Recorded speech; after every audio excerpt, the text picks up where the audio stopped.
大家好，我是张大刚，今天给大家带来的是著名的热血格斗番《刃牙》。这是一个充斥着不良少年的世界。起先注意到不对劲的是讲台上的老师，他发现自己全身都在不受控制的颤抖。不仅是他，全班的学生都发生了这种怪异的症状，但除了一个人，那就是我们的主人公范马刃牙。下课之后，3个小混混把全身是伤的刃牙围住，面对看似手无缚鸡之力的少年，小混混却害怕的浑身发抖，仿佛面对的是一捆随时会爆炸的炸药。不良的危机意识让他们明白刃牙绝对不是好惹的。学校里驶来了一辆高级轿车，下车的是德川财团的第13代当家人德川光成，同时也是地下竞技场的管理员。德川此次的目的正是刃牙。面对着让校长都毕恭毕敬的大人物，刃牙眉头一皱，装什么熟啊，臭老头！一句话差点吓出了校长的心脏病。德川毫不在意地挥退了校长，拿出了一个长条状物体，那是硝化甘油，也就是俗称的炸药。但是放在100年前，这还是使用各种手段都无法将其结晶的高危液体。20世纪初，曾有大批硝化甘油经由海运运往伦敦，却在海上遭遇了罕见的大风暴。要知道，这东西可是稍微震荡就会当场爆炸。船只靠岸后，急于检查货物的船员撬开木头，却惊讶地发现里面的硝化甘油全部都结晶了。从那天开始，全世界的硝化甘油都陆续发生了结晶化。本来毫无关系、被隔离开的物质状态或者生物的思想，在同一时间全球范围内发生了同样的变化。这种现象被称为共识性。而在最近的东京，这种现象就要发生了。美国的阿尔加德斯看守所，狱警们正在押送一位死刑犯去行刑。犯人明明身穿拘束服，被捆得严严实实，但狱警们依旧全副武装，严阵以待。不仅保险开着，甚至不能靠近他1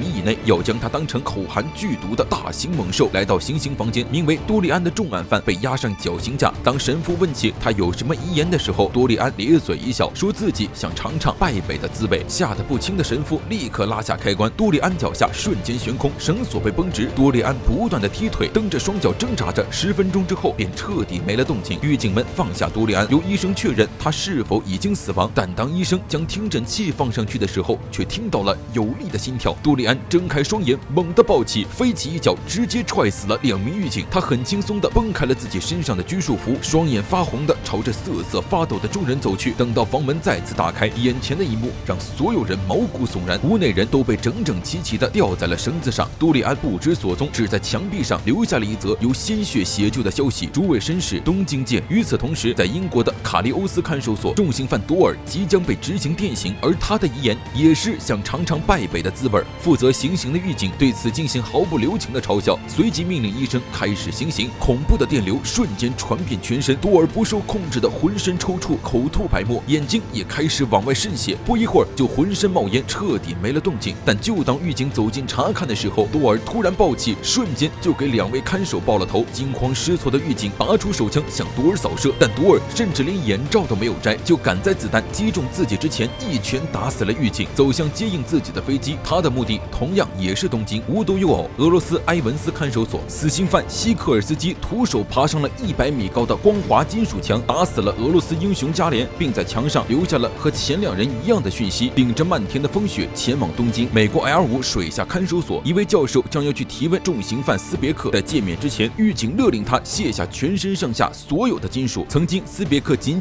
用一个齿条就撬开了送餐口，一拳打死了全美摔跤冠军。教授吓坏了，赶紧把身上包括袖口、腰带之类的金属物品卸得干干净净。狱警还特意嘱咐他，即使是隔着连子弹都打不穿的有机玻璃，也绝对不能靠近斯别克。教授提着裤子，战战兢兢地来到牢房，却惊悚地发现里面居然空无一人。通风管道中突然伸出一只手，提着教授的脑袋向上重重一撞，教授当场去世。斯别克从教授嘴里掏出1颗金牙，用它撬开了出口的锁孔。这个能够在水中闭气5分钟的怪物，居然就这样硬生生地从200米的海底监狱游到了岸上，并赤手空拳杀死了哨塔的所有看守。同样为了尝尝败北的滋味，前往东京，在日本国内的某处监狱用剧毒杀死了10数位处刑人的柳龙光，被关押在连火箭炮都能挡掉的玻璃房里。但对于他来说，这不过是扇普通的玻璃房。只见他将手掌贴在玻璃上，制造出了真空状态，瞬间坚硬的特制玻璃在他们面前炸开。柳用极其残忍的手段解决了2位看守，做出了前4人一样的举动。这5位可怕的死刑犯都不约而同地留下一句话，随后前往东京。这正是所谓的共识性现象，而他们的目标正是地下竞技场的格斗冠军刃牙。这将是一场以地下格斗场为代表的白格斗和以犯罪世界为代表的黑格斗之间的全面战争。运动员罗宾森在晨练的路上遇到了多尔，一个照面就被报纸划破了脸。罗宾森生气地拽住多尔的衣服质问，下一秒他的手就开始往外飙血。原来多尔在领口藏了大量刀片。多尔阴森一笑，一个肘击直冲罗宾森的脖子，只见他的手肘里都藏着锋利的刀片。罗宾森被划开动脉，大量鲜血喷涌而出，倒在地上当场去世。刃牙的学校里，开头找茬的小混混不甘心被刃牙压制，找了3个社会大哥帮忙，飞刀耍得很溜的飞刀哥，秤砣开可乐的秤砣哥，以及裤裆里藏刀的大刀哥。小混混冒着冷汗叫出了刃牙，刃牙见此无奈地崩碎了手臂上的石膏，毫无惧色地对上了找茬的社会大哥。大哥首先提着刀走上前去，却在对上刃牙的瞬间预知到了自己的命运，顿时吓得愣在原地不敢动弹。秤砣哥扔出的秤砣被刃牙轻松接住，并3两下的控制秤砣直打秤砣哥太阳穴。飞刀哥见状飞快地玩起了飞刀，结果耍着耍着刀就到了刃牙的手里，并且拿着刀直指他的脑门。不过刃牙只是吓唬吓唬他们，根本没动真格的。小混混见此立刻掏出了枪对准刃牙，刃牙面色逐渐凝重，当然原因是突然出现在小混混身后的斯别克。不久之前，东京警方接到了5位死刑犯前往东京的消息，一出门就看见被斯别克一拳干碎的警车。在斯别克的威压之下，小混混把枪交给了他，谁知斯别克拿到枪之后，直接对准自己的腮帮子连开数枪，然后喷出一股青烟，屁事儿没有。小混混当场吓尿，拔腿就跑。斯别克说着要和刃牙握手，刃牙毫无防备地握了上去，结果斯别克的手瞬间掉在了地上。斯别克狂笑着对刃牙说这是他挚爱之人的手，然后一脚踹在了刃牙的腹部。刃牙被断手吓得一时没反应过来，就被斯别克打倒在地，疯狂地踩着他的脸。还好警察立刻赶到现场逮捕了斯别克。刃牙在得知断手是一位倒霉的巡警之后松了一口气，斯别克又阴险一笑，崩断手铐，再次向刃牙伸出了手。他这次来只是和刃牙打个招呼而已。单纯的刃牙再次握了上去，结果又被一脚踹飞。一间房间里，一位肌肉遒劲的大汉正在边劈叉边观看着相关报道，他正是刃牙的父亲，拥有强大的战斗力，可赤手空拳毁灭整支军队，号称史上最强生物的范马永次郎。与此同时，刘找上了色川柔道的创始人色川，这位以70岁高龄打败众多强者的不败传说，却是柳曾经的手下败将。色川再次向柳提出了对战的邀请，柳立刻将2人之间的滚烫开水泼向色川，下一秒锋利的针尖直指他的眼睛，几秒钟的功夫，色川又失败了。斯别克被关进监狱之后，就把这里当成了自己的家，过得那叫一个滋润。唯一一点不好的是饭菜吃不饱。警视厅局长在交代完对斯别克的部署之后，来到厕所放水，却没想到斯别克就在他的旁边泄洪。原来人家翻墙出去吃了包子，又翻回来了。当然，包子也是他打死店员抢的。局长下意识就是一记断子绝孙脚，却被斯别克轻松拦下，抓起包子就往他的嘴里塞。只见他住的监狱墙上破开了一个可怕的大洞。好家伙，这是请了一尊死神回来。与此同时，在神星道馆内，神星空手道的创始人于蒂克斯正在和曾经将冠军刃牙逼到绝境的中国拳师烈海王对战。2人肃穆而立，战斗一触即发，2人拳脚相交，你来我往，短短3分钟却已经分出了胜负。烈海王的额角被擦破了口子，但克斯的鼻子突然开始飙血。克斯坦坦荡荡地承认自己输了，并且决心钻研中国拳法，和神心流所配合，研究出真正的近代跆拳道。而就在此时，多利安来到道馆，上来就找克斯的父亲于地独步。独步是克斯的父亲，但早在很久之前就离开了。克斯站出来勒令多利安脱鞋进场，多利安脱下鞋子扔给克斯，然后趁机一脚直踹克斯面门。克斯猝不及防挨了一下，急忙后空翻躲开，但没想到刚站稳，多利安已至近前，伸手直戳克斯双眼，然后趁机扯下他腰间的黑带，勒在克斯脖子上，将其狠狠吊起。克斯双目泛血，拼命挣扎，抓住机会一招扫堂腿，挣脱束缚，紧接着对着多利安的脑袋就是一个膝踢，这是他的成名绝招正中连线击。多利安挨了一击，重重的摔在地上。克斯刚刚站定，没想到一块木板飞来，直直的插进了他的脖子，鲜血顿时喷涌而出。多利安这个不讲武德的，居然使用暗器。克斯痛苦的捂着脖子倒在了地上。杀了人就要走的多利安被烈拦了下来，勒令他回到道场去打一架。谁知多利安突然哭出了声，然后趁机拔下一根鼻毛，朝着烈的眼睛击射而去。就在鼻毛即将扎进眼睛的瞬间，烈猛地几个空翻躲开，并狠狠踹向多利安，拉开距离。站定之后，他的眼皮上正插着那根鼻毛。多利安哈哈大笑起来，拿出酒瓶喝了几口，把剩下的洒在了自己周围，然后拿出打火机就朝烈喷去。灼热的火焰瞬间将烈包围，多利安已不见了人影，烈气的直接踏碎了脚下的地板。这个梁子算是结下了，而这一切刃牙都还不知道。他现在正在为体育测试发愁，从小到大都没参加过一场体测的他，完全不懂规则。100米跑直接在脚下踩出一个大坑，差点摔倒。投球用的力气太大，导致致球往天上飞，跳远完全不用助跑，直接跳过沙坑，引体向上，由于完成的太快没人看见，结果重来一次把栏杆给撅坏了。主要是刃牙的体能已经远远超出了普通人的预测范围，所以每一项都奇迹般的不合格。再这样下去就要留级了。堂堂世界冠军因为体测不合格惨遭留级，这传出去简直要笑掉大牙。于是刃牙和教练商量，只要自己能破了1500米跑的世界纪录，其他成绩就算他及格。教练还真就答应了。刃牙脱下衣服，露出了自己壮硕的肌肉，然后在发令的瞬间一马当先冲了出去。第一圈就破了400米世界纪录，第二圈破了800米世界纪录。结果之后的路程，由于刃牙想象自己在背着重物超负荷奔跑，而速度减慢，直接垫底儿，但教练还是让他及格了。回到家里，刃牙失落的想，自己可能真的没有才能吧。晚上，格斗场的主人德川正在和职业摔跤精英朱寿一起招待前柔道世界冠军管刚，为即将到来的决斗做准备。管刚刚自信满满的表示随时开始都可以，他的头上就被人悄无声息地放上了一叠碟子。出现在他身后的正是死刑犯希科尔斯基。管刚大怒之下起身拽住了来人的领子，却被2把餐刀定住双手。趁着管刚双手被缚，希科尔斯基一招金蝉脱壳，2拳就将他的脸打得皮开肉绽，倒在地上生死不知。救护车很快赶到，将管刚送往医院。被砸了场子的朱寿哪能轻易放过希科尔斯基，直接一拳轰了上去。没想到希科尔斯基还留了一手，朱寿这一拳只轰碎了他手里的烟灰缸。希科尔斯基将碎片拍到朱寿的脸上，2下就给人来了个下马威。朱寿气得双眼通红，结果狠话还没放完，就被希科尔斯基一脚踹在了救护车上，力道之大，直接轰碎了救护车的玻璃。希科尔斯基紧接着又是3拳，在朱寿的脸上留下了深可见骨的伤痕。这下好了，朱寿和管刚当场成了病友。德川将希科尔斯基带到了地下格斗场，其余4位死刑犯也陆续赶到，他们都是因为各种各样的原因被吸引而来。但不可否认的是，几人都是极为优秀的格斗者，而且对彼此都非常的感兴趣。眼看这几个人就要对内开打，以刃牙为首的格斗者们也终于出现了。刃牙自不必多说，17岁的格斗冠军，还有多利安一直寻找的武神余地独步，他是实战空手道神心会的创始人，15岁继承华山组组长，日本的第一打架师华山勋，以及之前就已经亮过相的中国拳师烈海王，涩谷柔道的涩谷老爷子。这次比赛的规则和以往不同，两方的5人可以任意挑选对方的任何人，不拘泥时间和地点，就算在搞黄色，只要碰上了就得应战。于是这边刚解散，独步和烈就盯上了多利安。独步背包一甩，遮住多利安的视线，朝着他的脖子就是致命一腿，直接把多利安打得跪倒在地。多利安故技重施，再次掏出酒和打火机朝着独步喷火。独步不慌不忙，一招空气气墙就将火焰尽数化解，却没想到下一步独步的左手突然齐根而断，而多利安的火机上则出现了一根极细的纤维丝。这种纤维丝是用于航空的顶尖科技，仅仅4微米就有200克的张力，而且比蜘蛛丝还要轻。早在独步给他第一腿的时候，多利安就已经将纤维丝套在了他的手腕上。但独步的武道大师的名头也不是吹的，他迅速压迫手臂动脉，完美止血。为了练习自己的手，他曾在扎成树的柱子上将自己的双手练到骨折脱臼，所以手指对他来说其实并没有意义。说着，独步直接挥起断臂，用没手的手臂把多利安揍得倒飞出去，然后潇洒离开。另一边，希科尔斯基被出院的朱寿带小弟拦下，希科尔斯基假意被打晕带走，绑在了擂台的绳索上。朱寿几枪下去，希科尔斯基屁事儿没有，一个翻身挣脱了束缚，3两下就给绑他的小弟毁容割喉，一条龙服务。朱寿见此直接跪倒在地，求希科尔斯基放过自己。希科尔斯基更狠，直接给他来了个五体投地，然后一脚就将朱寿踹下擂台，举起举重用的杠铃对着他砸了下去。朱寿发出惨烈的惨叫，但这还没完，希科尔斯基拿起手边的哑铃，不断的朝朱寿扔去，硬是把他人砸的鲜血四溅断了气，拉开裤链对着朱寿尿了起来。假死的朱寿趁机暴起，却被希科尔斯基一击割喉，当场去世。对决宣布的第2天，刃牙丝毫不慌，还约上女友烧姜出门约会。烧姜是刃牙房东女儿，也是他的高中同学，在路上轻松威慑了几个勒索的小混混。小情侣这一天过得可谓是幸福，走在回家的小公园上还牵上了手。烧姜提起2人之前的事儿，在最大淘汰赛的第2回合开始之前，烧姜找到了刃牙，质问他为什么要选择这条路，因为不管输赢，伤心的总是选手身边的人。刃牙直接冲上去，用嘴堵住了烧姜的话，然后紧紧抱住了烧姜。也许他会死，但是一旦入了这一行，他就只有这一条路可以选。烧姜一直以为那是刃牙在情急之下干出来的事，又一直不好意思开口。刃牙为了证明自己的决心，抱着烧姜又来了一次。好家伙，够直球啊少年！结果亲得正起劲，斯别克突然出现在刃牙的身后，刃牙眼中泛着寒光，警告斯别克别过来，打扰小情侣谈恋爱是要遭天谴的。斯别克被吓得脸都僵了，气得就要对刃牙动手，结果瞬间被花山捂住嘴脱走，另找地方决斗了。斯别克对着华山就是飞起一脚，直接把人踹得鼻血横流。但是华山没有抵抗，因为先出手偷袭的人本来就是他。华山脱下鞋子，撕碎衣服，只见他满是伤疤的背上纹着满满1倍的纹身，这是华山家每任家主才能纹的纹身侠客力。为了纪念将华山开家祖师从盗贼集团中救出的无名侠客，华山家将侠客的形象作为纹身代代流传。但是当华山纹上这个纹身的时候，却直言侠客力还没完成，当晚就单枪匹马地闯入了害死前任家主的敌人大本营，赤手空拳打死了所有的敌人。只有沾染了鲜血和伤痕的纹身才是真正的侠客力。斯别克在手里藏了石头，疯狂地朝华山的脸上砸去，然后一把摁住华山的脑袋，急速前进，将其狠狠地撞在路灯之上，并拎起长椅朝华山兜头砸下。但华山依旧毫不动摇，他高举着双臂蓄力，热气从他身上蒸腾而出。斯别克见状也扔掉武器，摆出了和华山一样的姿势。他的拳头可是破坏过神的。美国纽约一位巡逻的士兵发现自由女神的雕像下贴着一块布，将布撕开之后，不可置信的一幕发生了，被布遮盖的地方是无数道深深的拳印，随即整座雕像自下而上迅速开裂。政府派出了海军陆战队，用钢筋加固，才防止了雕像的4分5裂。华山和斯别克神色凝重的对视，两人之间的空气都跟着扭曲变形。斯别克猛地跳起，对着华山就是一条急速的组合拳，中间没有1秒的停息，甚至打出了残影。这就是斯别克的绝招无呼吸式连击。拳击手在进行攻击时会有一瞬间的换气，不呼吸就无法进行攻击，但是这一空隙也给了对方攻击的机会。但是斯别克能够闭气长达5分钟，所以他的攻击是没有破绽的，丝毫不给对手反击的机会。沙包大的拳头砸得华山连连后退，直到被逼到树下。华山在恐怖的连击之下蹲下身子，一拳猛地挥出，竟然直接将斯别克打飞了出去。斯别克破坏神的一拳非但没有对华山造成伤害，自己反而被打得口鼻出血。没等斯别克喘息，华山又是一拳挥出，再次将斯别克揍趴在地，拎起他的领子问道：“还要打吗？”斯别克不认输，华山就一直重复着上一个动作，一拳又一拳的将其打飞，再拎起来。重复了几遍的时候，斯别克嘴里说着认输，却暗中掏出一把子弹塞进了华山的嘴里，然后猛地一按他的下巴，子弹在华山的嘴里轰然爆开，直接将夜色轰亮了几分。火药强大的爆炸力炸得华山浑身冒烟，双目充血，2块腮帮子都给直接炸没了，露出里面的牙齿，看起来十分的瘆人。斯别克都吓傻了，华山却依旧屹立不倒，再次一拳将其打飞。还要打吗？斯别克被一拳轰到路灯顶上，高压电流瞬间电满全身，华山也冒着热气倒在了地上。警察局内正在为斯别克的再次出逃鸡鸣狗跳，一转眼华山就已经把人半死不活的提了回来。警察被黑社会救了场，局长的表情一时非常微妙，为了表达感谢，就给华山简单的处理了一下伤口，送回家。黑社会坐警车回家，怎么好像更怪了？但奇怪的是，车子怎么也发动不了。开车的警察回头一看，斯别克居然打死了所有的守卫，冲了出来，直接抬起汽车将其整个翻转。华山刚爬出来就被一击踩中脖子，斯别克举起铁棍疯狂地朝着他的腮帮子打去。华山爬起来正要朝斯别克挥拳，却不料斯别克突然掏出手枪，几枪下来正中华山的膝盖。斯别克嘲笑他，如果当时直接把他杀了就好了，对他来说打架不是较量，而是你死我活的厮杀。华山不杀他，他就要反杀。斯别克又是一枪打得华山双腿再起不能，然后提起华山的手臂，一脚又一脚的踩在华山的头颈连接处，发出了可怕的断裂声。没过几下，华山就满脸是血的失去意识。斯别克再次掏出手枪塞进华山嘴里，痛下杀手。没想到华山瞬间清醒，头一偏，子弹就从他被炸没的腮帮子穿了过去。华山瞬间拽倒斯别克，骑上去，一拳又一拳的砸向斯别克的脸上，身上爆发出如同恶鬼一样的可怕杀气。无数次挥拳之后，斯别克突然伸手捂住了自己的眼睛，将一颗闪光弹扔在了空中。一瞬间发出的强光和噪音会使人类本能的蜷起身体防御，闪光弹足以闪瞎人双眼的光芒在毫无防备的华山眼前炸开，华山却丝毫没有动摇。但是由于短暂的失明，他的拳头挥空了。斯别克抓住机会出现在华山身上，紧紧将人勒住，用自己的肉体对华山使出了完全固定的裸脚。这种招式一旦成型，根本无法反击。但华山紧紧地抓住了斯别克死命勒住自己脖子的手臂，双手一用力，竟然硬生生地把斯别克的手臂掐碎了。华山的握力非常恐怖，能够轻易捏下一叠纸牌。在警界还曾经流传过这样一个传闻：曾经的青少年次重量级冠军尤里在参加比赛之前被人偷袭负伤，就此隐退。将尤里送到医院的医护人员明明白白地表示，他的手腕完全被人捏碎了，而袭击他的正是华山。对华山来说，哪怕是匹敌重量级选手的拳头，只要能抓住，就和普通人没有有区别。被捏碎了手臂的斯别克当场愣住，然后华山又一把捏下了斯别克大腿上的肉，即使斯别克将整只手指插进了华山的耳朵里，都没能使他停下攻击。华山伸出手，仅仅一下就捏碎了斯别克的喉咙，斯别克倒下了，而华山浑身是血的站在原地，发出了属于胜利者的狂笑。他的膝盖早就被射穿，却依旧屹立不倒。斯别克被送进了医院抢救，几天的治疗下来，他的肉体突然开始消瘦衰老，从一个壮年男子变成了老头。医生一检查才发现，斯别克居然已经97岁了。这种事并不是没有先例。1976年，寻宝猎人杰克在加利福尼亚海发现了一艘沉没的英国货轮，从里面打捞出了价值700亿的金银珠宝，被当时的媒体大肆报道。但就在发现宝藏10几天的时候，杰克突然死亡，所有人都认为这是谋财害命，但是医生的检查结果却让众人惊讶不已。杰克居然是自然老死的，因为这个看起来正值壮年的男人其实已经88岁高龄了。杰克和斯别克一样，他们实现了常年的夙愿，支撑身体行动的力量消失，也就逐渐走向死亡了。而斯别克的愿望就是能够尝尝失败的滋味。斯别克被搞定的消息，刃牙还不得而知，他现在正在为了考试发愁，因为一个字没写，被小眼睛老师一顿嘲讽。老师认为蛮力始终比不过智慧，就算是世界冠军博尔特都不能从操场跳到2楼的窗户。结果刚说完就被啪的打脸，一道人影从操场上一跃而上，径直打碎了玻璃，降落在2楼教室。来人正是来找刃牙打架的朵尔。刃牙深得多利安真传，当场泪流满面，趁着朵尔愣神，飞起一脚就将他和课桌一起踹了出去。两人在教室内紧张对峙，只见朵尔捡起了教室里的圆规和小刀，眼看着就要和他打起来。刃牙灿烂一笑，拉开2楼窗户跳了下去，直接跑路。他才不傻，在学校这种地方打架，危险不说，马甲都得掉。结果刃牙还没走2步，一把镰刀就直朝他的后心窝子飞去。强烈的危机感让刃牙迅速弯腰躲过一劫，一回头，柳正站在他的身后。柳从身上掏出了2把自由绳索连接的镰刀，以极快的速度甩动起来，在他身边扬起了滚滚烟尘。刃牙甚至完全看不见镰刀的位置，顷刻之间，柳就发起了一轮攻击。刃牙被削掉了几根头发，堪堪躲开。柳看起来对刃牙很满意，解开了一边的镰刀扔给他，以比刚才还快的速度挥舞着镰刀，猛地朝刃牙冲去，一击就将刃牙的手中镰刀切断，又是接连几下，招招朝着要害而去。刃牙急速后退，来了一招金蝉脱壳，柳的镰刀只扎透了他的上衣。就在此时，涩谷突然出现在柳的背后，冷不防地扔给他一个装满开水的茶壶。柳下意识地伸手去接，瞬间瞳孔地震，大叫出声，但其实壶里装的是冷水。涩川顿时大笑起来，这可算报了之前被泼热水的仇。柳恼羞成怒，抡起茶壶朝涩谷挥去，涩谷迅速弯腰躲过，然后顺势撑住柳的下巴，一个借力就将其摔倒在地。行云流水的动作看得刃牙那叫一个目瞪口呆。柳倒在地上半天起不来。日本著名的牙科博士长谷川曾经调查了数千位一流运动员的牙齿，得出了身体的能力水准和其咬合力成正比的结论。越强大的运动员，后牙槽的磨损程度就越严重，而磨损最厉害的人正是几乎将牙齿磨平了的柳。柳猛地抱起冲向涩谷，快到连刃牙都没反应过来，涩谷的眼镜就掉在地上成了碎片，手腕也流血不止。柳笑着露出了自己的暗器，一把藏在手中的锋利虎爪，但对方也丝毫不惧。涩川一把将鞋甩在了柳的眼睛上，招呼着刃牙就冲了上去。涩川借力将柳甩向刃牙，刃牙配合默契，伸出一脚就往柳的脑袋上踹。柳紧急用手格挡了一下，才避免了当场去世的悲剧。前有狼，后有虎，柳的形势不容乐观。刃牙飞起一拳朝着柳打去，再次被格挡。柳踩在他的腿上就想跳起，刃牙瞬间把人踹飞。柳一个翻身稳住身形，涩谷就出现在他身后，强人所难。还没等刃牙趁势进攻，柳就飞起一脚踹开刃牙，顺势绕到涩谷身后将其勒住，然后一套漂亮的翻滚成功脱险。涩谷提醒刃牙千万小心，因为涩谷的绝招并不是武器，而是空道。只见柳摘下了虎爪，以一种非常扭曲的姿势活动着手指向他们走来，浑身散发出了气势，让周围的空气都跟着扭曲起来。他问刃牙知不知道世界上最毒的气体是什么？等到刃牙反应过来，柳已经到了他的身前，伴着不祥的巴掌瞬间拍在他的脸上，仅仅一下，刃牙就失去意识倒在了地上。这个世界最毒的气体是氧气，空气中氧气含量是21%，要是低于这个比例，人体机能就会不断下降，15%的时候就已经是人类承受的极限。但等到氧气只有6%的时候，仅仅一次吸气就会让人瞬间失去意识。而柳用他的手掌握了能将氧气控制在6%的能力，甚至能在手中制造真空。柳一个发力，身旁的墙壁应声裂开。监狱的环境也让他找到了不少的实验对象，他就此被冠上了剧毒的名号。警车朝着学校呼啸而来，柳见此蹬在刃牙胸口，跳墙离开。刃牙被一脚蹬醒，就听见涩川对他说：“你已经输了。”刃牙懵了，德川也懵了，2对1居然还能输，丢不丢人？德川紧急召开5人开会，气得当场哭出了声。但说起来还真的不怪刃牙，他之前打的都是堂堂正正的竞技赛，但格斗的本质其实就是在日常生活中发生的暴力镇压，输了就一文不值。刃牙也知道是自己大意了，站起来就要去找场子，结果一开门，出现在门外的人正是多利安。门口的警卫早就被他悄无声息的干翻了。多利安一手提着一桶汽油，一手拿着打火机，还想要故技重施。突然一个人拍了拍他的肩膀，克斯突然出现在他身后，一脚踹飞了多利安的打火机，顺便把汽油泼在了他的身上。好家伙，都被插喉咙了还能活着，你们这群人都有9条命是吗？冷不防的被泼了一身汽油，绕是多利安也懵了。克斯点着打火机，又是一脚将其踹倒，他就像是变了个人一样，威胁了一番多利安之后，克斯收了打火机，转身离开。要是在这儿点了火，他就不是一名空手道家了。然而克斯话锋一转，阴险的将打开的火机扔给多利安。冲天的火光之下，多利安如同一个火人在地上痛苦的扭曲。在鬼门关绕了一圈后，克斯已经彻底抛弃了武道家的精神。他笑着问自己的父亲余地独步，自己做的对不对？独步也笑了，你没有错，格斗的本意不就是要千方百计的打倒敌人吗？但克斯错在不该多带武器，他们的武器就是身体本身，再使用其他的武器就是偷袭，哪怕使用的是对手的凶器，都会让他的武道家荣誉荡然无存。眼看着多利安被烧得浑身冒烟，倒地不起，众人商量着先把人送医院去，却没想到多利安一招旱地拔葱，猛地抱起，一脚把离他最近的猎蹬了出去，瞪大眼睛，从嘴里喷出一大股烟雾，然后狂笑着撕开了自己身上的衣裳。他居然还想打！独步看着自己的断臂就要上去迎战，却被自己的儿子拦了下来，说还有人想上。从门口走来一个人，正是克斯的师傅加藤。加藤趁和独步打个招呼的功夫，挥起一肘直击多利安腹部，多利安吃痛弯下腰，加藤又是一拳直接朝着人中要害，居然还搞偷袭，干得漂亮！多利安勉强撑住，蹲在地上，伸出扫堂腿，猛地朝加藤袭去。加藤早有应对，轻松躲开，然后一手撑刀，直接切下了多利安的左耳。多利安呆呆地看着掉在自己手里的耳朵，想不到自己居然还不是最阴的那个。原来加藤在手里藏了一根钓鱼用的天蚕丝，能够轻松切下别人的耳朵鼻子。独步看不上加藤的作风，但没想到自己的儿子胳膊肘也跟着往外拐。克斯认为这种丝毫不担心自己的荣誉和名声受损的人才更加的适合神心会。独步非常不认同，他直接一脚踹在了动弹不多的多利安腰上，要教他们好好认识一下神心会的神学。众人还没来得及惊讶独步居然会袭击已经战败的对手，就发现克斯和加藤不知道什么时候已经被看不见的钢琴线捆在了一起。多利安从鞋子里掏出缠着钢琴线的火机，紧紧一拽，钢琴线立刻收紧，瞬间就把两人勒得动弹不得，细线割伤了皮肤，眼看就要把两人直接切碎。独步以手撑刀，一击砍断了细小的钢琴线。空手道就是将手足化为武器，他的手经历了常人难以想象的磨练，早已变成了锋利的刀锋。赤手空拳为主旨的武道才是真正的空手道。就在此时，多利安突然嚎叫着从嘴里吐出了一颗手榴弹，谁都没来得及反应之前，拉开保险迅速引爆，整间屋子都被可怕的爆炸照亮。警察赶到现场后，发现地板和屋顶都破了一个大洞。德川安然无恙，爆炸的前一秒有人把他扔了出去，但等他回过神来，所有人都不见了。画面一转，多利安裹着床单走在街上，然后拐进了一条漆黑的小巷，掀开下水道井盖钻了进去。原来这里是他居住的秘密基地。刚包扎完伤口，不速之客就登门找茬了。不过一看来的人是加藤，多利安明显失望，直言加藤就是个菜鸡。加藤一听老东西瞧不起谁呢，当场对着多利安就是一脚，没想到踢空了。多利安以极快的速度来到加藤面前，挥起一拳，轰的加藤飞出好几米。多利安用的居然是中国拳法，而且在德川家的时候，他保留了实力，准备逃走。论单打独斗，加藤根本就不是对手。多利安踩碎了地上的空酒瓶，用抹了润滑油脂的手沾满了碎玻璃渣，摆出了战斗姿态。但同样的玻璃渣会扎进他的手里，不过多利安丝毫不在乎。加藤抓起身边的铁桶就向多利安踹去，多利安双目发红，直接暴起一拳将铁桶砸向加藤。要不是加藤躲闪及时，就和现在开裂的墙壁一个下场。加藤紧接着又是飞起一脚，被多利安弯腰躲开，还顺便把加藤的脚底划得皮开肉绽。多利安笑他根本比不上独步，加藤没有生气，而是猛地将脚底的鲜血洒向多利安的眼睛，然后趁机冲了上去。没想到多利安眼睛都没眨一下，直接将手上的玻璃渣甩向加藤的脸，然后就是一记重重的毁容拳，打得加藤在地上滚了几圈后砸在了墙上。满脸是血的加藤脱下外套站了起来，再次朝着多利安发起了攻击。可惜两人实力相差实在太大，多利安就算是站着一动不动，加藤都没能对他造成伤害。多利安从身后掏出酒瓶，一下就给加藤开了瓢，紧接着又将手里的碎酒瓶插进了他的脸上，不断的旋转，顿时鲜血四溅。加藤惨叫着后退，脸上满是可怕的伤口。多利安拔出一根胡子一吹，锋利的毛发直接扎进了加藤的眼中。加藤捂着眼睛哀嚎。此时的多利安突然唱起了圣歌，对着加藤就是一顿拳脚，打得他鲜血四溅，就剩了半条命。但是加藤还没有认输，他顽强地爬了起来，双手紧握着8个空酒瓶。对于独步来说，空手就是道，但对于他来说，空手就是道具。说着，加藤猛地踢碎了4个酒瓶，将玻璃渣一股脑地扬向多利安，然后趁机一脚踹在了他的脸上，紧接着抓住机会又是2拳，打得多利安节节后退。这时多利安猛地一拍手掌，惊得加藤放慢了攻击，随后反应过来这是在吓唬人，加藤一招又一招，毫不留情地踹向多利安，竟然把多利安这位壮汉打得痛苦求饶。加藤又是一击，直接戳瞎了多利安的双眼，胜利的喜悦让他仰头大笑，他居然真的打败了多利安。拍掌声再一次响起，狂笑的加藤面前一阵扭曲，面前的人居然凭空消失了。下一秒，多利安完好无损地出现在他的身后。原来加藤刚才中了多利安的催眠术，一心求胜的他很容易就被控制了，在想象中创造了一个弱小的对手，将其打败。多利安的拍手就是催眠的信号。加藤见状，偷偷掏出天蚕丝就要反击，多利安先他一步，一脚踹向他的脑袋，然后掏出自己的钢琴线套住加藤的脖子，用力一拽，加藤的鲜血喷涌而出，倒在地上，闭上了眼睛。第2天的神心道馆，专注训练的厉海王突然发现了沙袋的不对劲，结果打开一看，被装进里面的正是遍体鳞伤的加藤。众人立刻将其紧急送往医院抢救，场子被砸得渣都不剩，加藤现在就吊着一口气，神心会这回彻底炸了。克斯立刻召开会议，宣布此事，发动全员之力找到多利安，为加藤报仇。说起神心会，它虽然是个武道组织，但是规模十分的庞大，有超过6000个分部